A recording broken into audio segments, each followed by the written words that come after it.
Қазір біздің артымызда көріп тұрғандарыңыздай бұл Ақтөбе ферроқорытпа заводы. Осы заводтың көбінесе осы қаланың экологиялық жағдайына өте көп зиян келтіріп жатыр.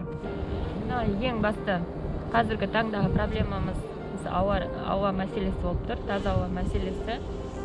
Яғни қысқаша айтқанда таза ауа деген бізде қазір жоқ. Аспаннан айды сұрап жатқан жоқпыз. Кәдімгі бізге таза ауа. Мынау былай жаққа көріп тұрғаныңызда, әр жаққа кетіп бара жатыр техникалар. Кезде жел деген қалаға қарай өреді. Сонда мына приборда ештеңе де керек емес. Кәдімгі анық көзбен көрініп тұрады.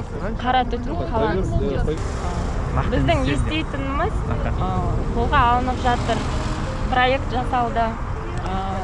Сосын дорожная картаға салынды дейді. Бірақ сол сөз жүзінде барлығы қала береді.